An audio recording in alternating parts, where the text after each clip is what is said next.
All right, let's dive into one of the greatest linguistic detective stories out there. We're going to solve the mystery of why English, a language that billions of us speak, is just so ridiculously, frustratingly, and let's be honest, wonderfully weird to spell. You know the question because we've all asked it. Why on earth doesn't "uff" sound the same in through, tough, and bow? And what's with all the silent letters, just haunting words like night and psychology? It feels totally random, right? Almost chaotic. But here's the thing, it's not. There's a reason for all of it.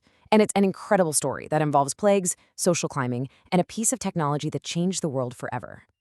Okay, so look at this. This is our crime scene. These words are Exhibit A.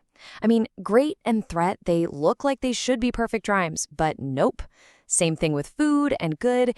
This isn't just you being confused. This is the very puzzle we're here to solve.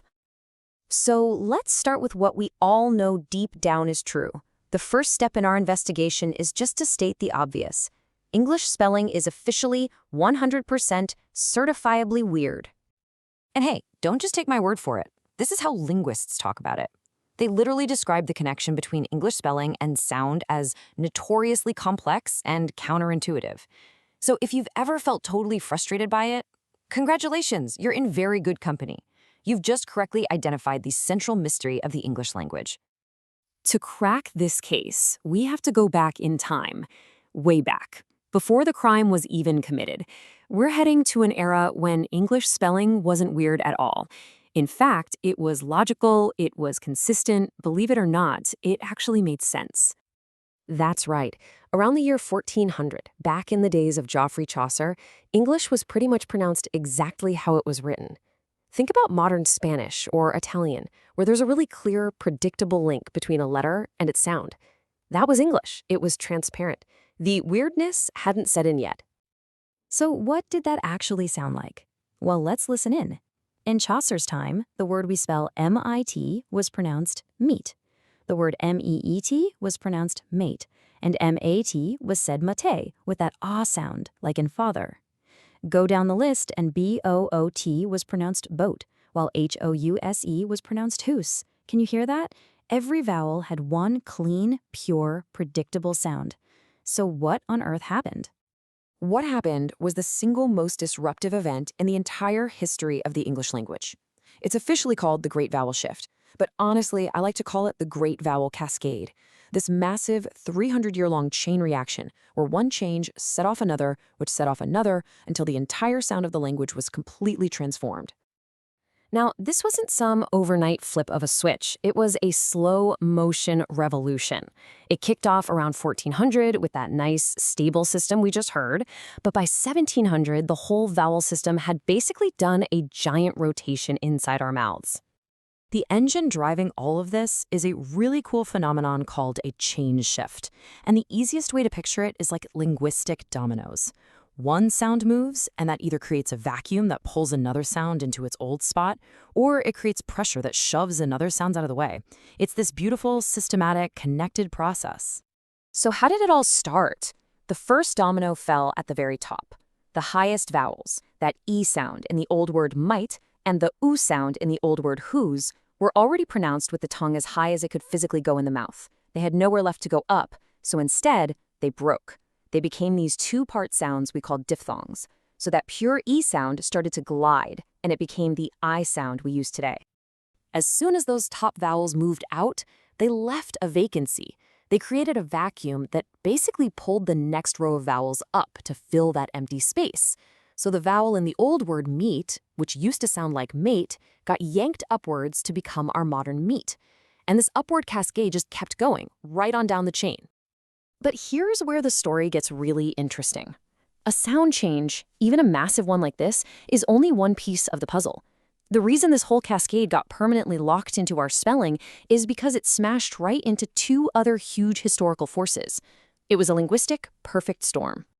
And the catalyst? The Black Death. This unimaginable catastrophe wiped out maybe half the population, and it completely shattered the old social order. Survivors from all over England with all their different regional dialects flooded into London looking for work. And in this new urban melting pot, a new, fashionable London accent started to form. Using these new vowel sounds became a way to signal you were moving up in the world. The sound change basically went viral. And right here, this is the aha moment. Just as the pronunciation of English is in the middle of this massive, messy, chaotic change, a brand new technology arrives. The printing press, brought to England by William Caxton in 1476. And the press needed one thing above all else: consistency. For the very first time, spelling had to be standardized. So here's the crucial point. Early printers like Caxton had to make choices. They picked the fancy London dialect, but they were trying to capture its spelling while its pronunciation was literally shifting under their feet. Imagine trying to take a crystal clear photograph of a sprinter at full speed. That's what they did. The spelling got frozen in that moment, but the sounds just kept on running. And that single historical accident has left echoes all over our language. We see its consequences every single day, often without even realizing what we're looking at. For instance, have you ever been reading Shakespeare and thought, some of his rhymes are a little off?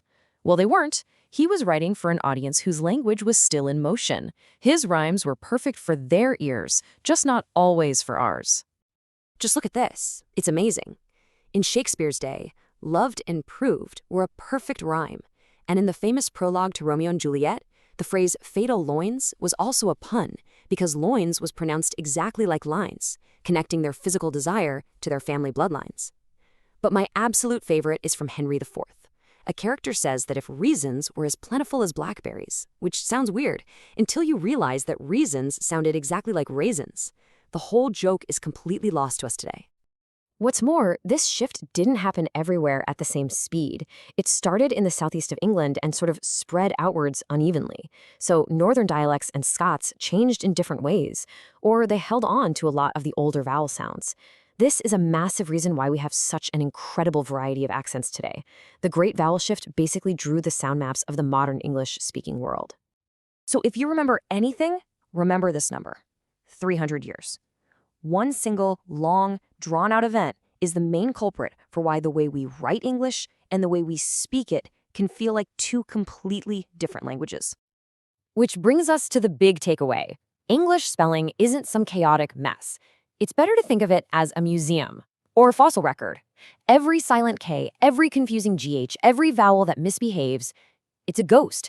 It's a ghost of a sound that was once spoken out loud. Our spelling isn't wrong. It's just really, really old. And that leaves us with one last cool thought. Language never, ever stops changing. The sounds we're making right now are already shifting, slowly but surely. So it makes you wonder, what part of our current spelling is going to be the thing that completely confuses people 500 years from now? Which of our words will be the fossils that trip up the English speakers of the year 2500?